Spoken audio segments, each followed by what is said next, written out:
Hey everybody, it's Mike Sullivan with Born to Shine. Today we have an awesome guest. Her name is Dr. Vasquez, and she is the Dean of Faculty over at a really unique school. It's called the Ron Clark Academy in Atlanta, Georgia. And Dr. Vasquez, thank you so much for carving out some time to be with us today.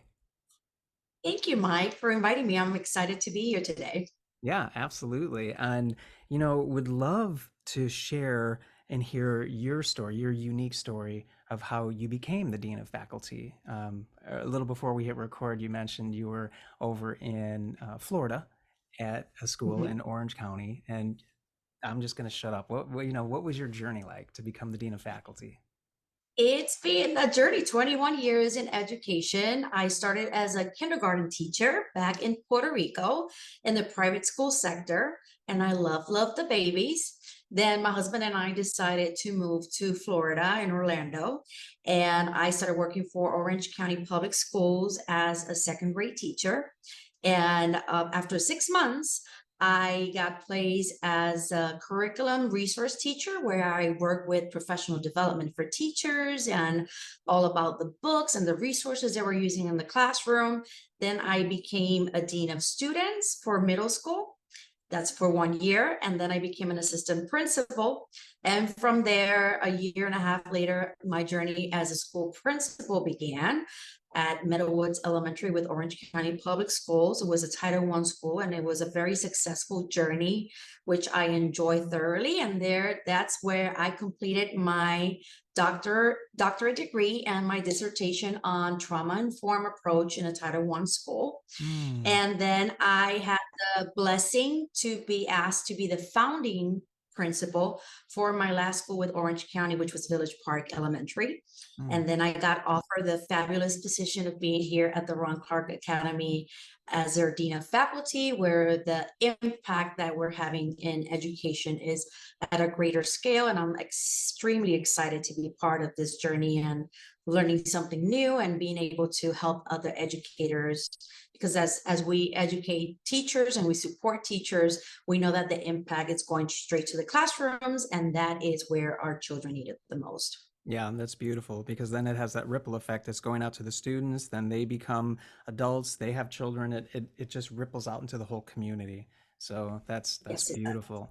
Wow, okay, cool. And then, when you were a kiddo in K-12, were there any struggles or challenges that you had internally? Because kids are struggling now more than ever. And I struggled as a kid, being bullied and having OCD and ADD and depression and anxiety. I had A through Z, and it was tough. Just wondering if, you are like the rest of us, and if maybe you had any challenges growing up as a kid. You are absolutely correct. I did have a few challenges. I think I remember two specifically. Growing up, I was a very hyperactive student. Very. Always straight A student, but I was kind of naughty in the classroom. And teachers, I had some teachers that were very understanding and knew how exactly they needed, what interventions needed to be in place to Hmm. support me. Hmm. And then we have the ones that struggled and thought that I was a bad student. Luckily, my mom was a teacher as well, so she was able to speak to our teachers, to my teachers, and let them know, she's a great student. She just needs to be a little bit more challenged. Back in Puerto Rico, back in the days, the gifted program did not exist, right? Mm. So there was no ESE support for students that needed a little extra and additional support and resources. So they were just trying to figure it out. And so once my mom started talking to teachers and teachers started challenging more academically, right? And figuring out, like, if I keep her busy and engaged, there won't be any issues in the classroom. And I always say that behavior equals communication. And the child is just trying to communicate something. Hey, I'm bored. If you Hmm. don't give me something to do, well, I'm going to find myself some entertainment. And that is exactly, I think, what happened. And another story that I remember, when my mom decided to move the family to New York for 2 years. That was my fifth grade year and my sixth grade year. Mm. So being a straight A student all my life, and all of a sudden I go over there. I did know English, but that was not my first language. Mm, And so I was in a private school in Puerto Rico where they taught us English for 2 hours a day, but that was not the main language. mm-hmm, So coming to New York and trying to learn it was a cultural shock for me for sure. And even though I was a really good student and I knew the content in my own language, I was struggling to be proficient in the classroom with a new language and a new culture. And sadly, and I don't blame her at all now that I'm an educator and I understand what education looks like, my teacher didn't know what she didn't know at the moment. And I was the only English language learner in her room, and she did struggle teaching me. And my grades started to go down, and I was frustrated. I was very mm, frustrated, and I didn't understand why wasn't I able to be proficient in a school where I was proficient for my whole entire life. And why am I struggling right now? And it wasn't until two teachers, actually, one that was an ESOL teacher, Ms. Villa Gonzalo, I always remember her name, who saw the potential in me in my own native language. And she started telling my teacher, my homeroom teacher, she's a very smart girl. Just because she doesn't understand what you're trying to teach her doesn't mean she doesn't know the content and the skills you're trying to teach her is just a language barrier. So she started by highlighting the things that I knew how to do, and she put me in a Spanish spelling bee, and I won that region Spanish spelling bee, right? I representing my school. Then she put me to in a contest for a storytelling contest in Spanish, and I won the district, and I won the regional, and I won the state storytelling contest. So she started building me, highlighting the talents that I had in me, and motivating me to believe in myself while she was teaching me English, right? mm. So she kept me motivated. And then I had a sixth grade teacher who saw the potential leadership skills that I had at a very young age. And she pushed me and she believed in me and she took me. I remember her asking my mom, can I take her to this conference with me about leadership for students? And she did all that. And by sixth grade, I was the president of the student council of the school, right? Fifth grade, I was struggling, frustrated, very, dismotivated and not believing in myself. Sixth grade, I was president of the student council just because I had two teachers that decided to believe in me and look for the skills and talents that I had in me and build that relationship and connection with me. So I think that never in my life I thought that I was going to be an educator. Not once did I mention, as of when they ask you, what do you want to be when you grow up?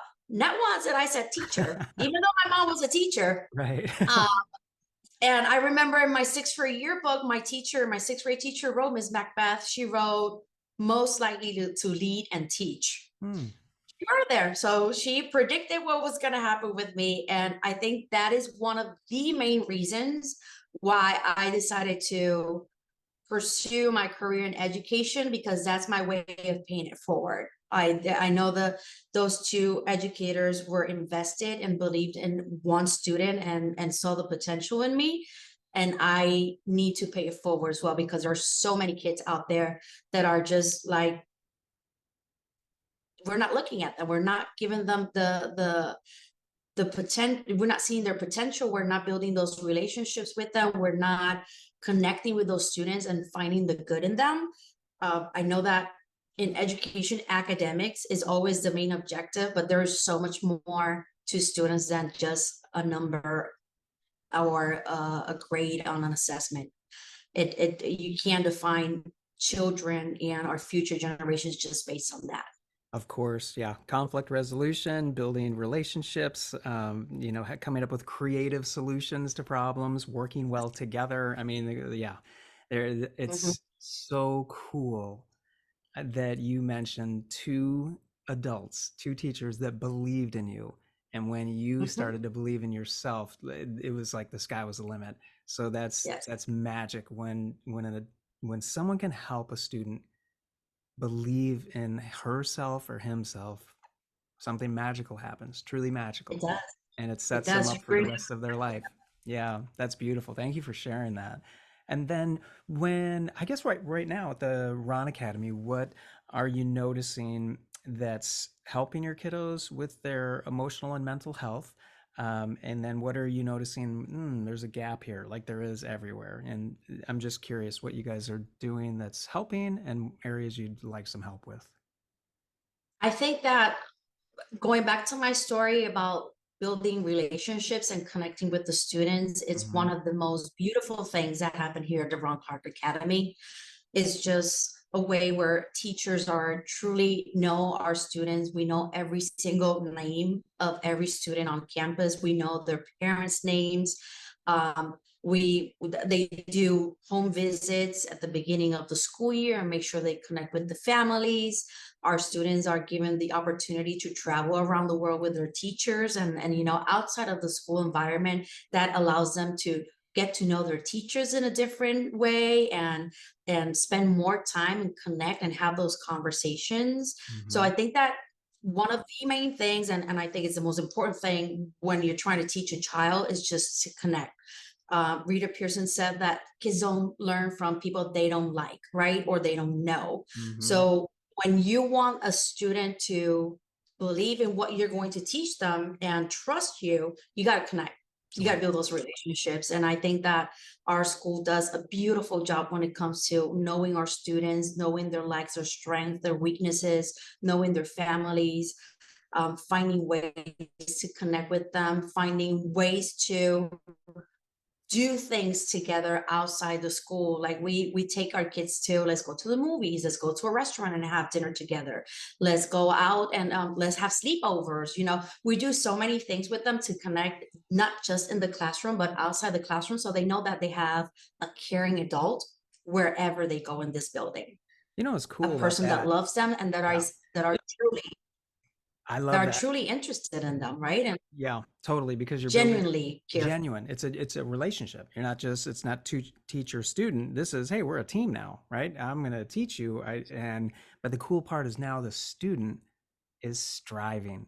Everything you were sharing was making me think of my coaches in high school and college for sports. I pole vaulted on the track team, and at first I didn't know the coach well, and so I didn't really give my all. But then over time, when he spent more time with me, it just kind of helping me and correcting me, and we got to know each other as people. Then all of a sudden, and he was believing in me when I didn't believe in myself. Then I wanted to do better just for him. I cared about him, and that relationship really drove and fueled me. And I think with students it's the same. When they know their teacher cares about them as a person, and they might not believe in themselves the way the teacher does, they want to prove the teacher right, that they can do it. It's amazing what building a relationship will do. So I love what you guys are doing there. That's And the incredible. kids, they become better listeners, right? Because they listen to you. Just Hmm. because they know you care and you always want what's best for them in a very authentic way, they start to trust you and they start to listen. Right. Absolutely. Yeah, that's beautiful. And if there's anything on your heart that you'd like to share, any parting words or wisdom or advice, Dr. Vasquez, we would love to hear it. I think that for school leaders and even teachers, as a school principal, one of my best part of the days was the mornings where I stood in the lobby welcoming every single one of my students. But the main objective of just standing there every morning is just to I was just glancing at every child, and I knew if they were hungry that morning, if they were sad, if they had a bad morning at home, if they needed someone to talk to. And I took the time to give them a hug and say, "Hey, do you need to talk to me this morning? Wait for me in this room." And I had a little room like right next to where I stood. "Wait for me right there before you go to class. I want to make sure that you are good to go." And as soon as the bell rang, I will go to them and say what happened. We'll talk about the situation. I just wanted to make sure that that brain was ready to learn, Hmm. that the heart was open to listen to what's going to happen. And I'd rather for a child to lose 5, 10 minutes before they go to class than sending them to class and wait for the teacher to call me to say, "Hey, pick him up because he's misbehaving." So we have to be more proactive with students. We have to make sure that I think the most important part of the day is the mornings when we're welcoming them, letting them know that You're in a safe, whatever's happening outside these doors, you're in a safe place right now. We love you. We want to make sure that you're successful, and we're here to listen to you. And that made a huge difference when it came to our discipline data and the Mm. situations we were having, because we were making sure that our students were regulated and ready to learn, and felt safe and loved before they went to the classroom. So amazing. I don't even know what to say. I love it that their brain is ready to learn, that their heart is open, and that they Mhm. feel safe. What better way to set up a kiddo for success? You know, it's incredible that they're you care about them. They can feel that you care.